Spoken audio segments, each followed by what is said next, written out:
সালামু আলাইকুম রহমতুল্লাহ।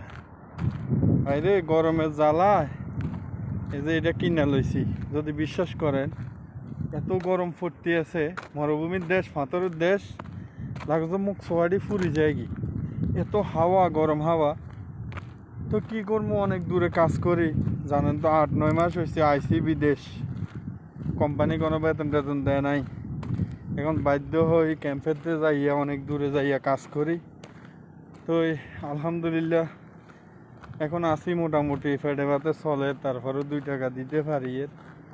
আল্লাহ ভালো রাখছে আলহামদুলিল্লাহ। তো সবাই দোয়া করবেন।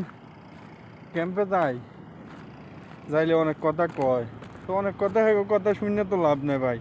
আমার ফেটে যদি ভাত না থাকে, মানুষের কথা শুনে কোনো লাভ আসেনি। তো এই কারণে যে যেটা কক আমি আইয়ে লাই, তারা অনেকজনে ঘুমায় ক্যাম্পে, মালিক এই করবে হে করবো।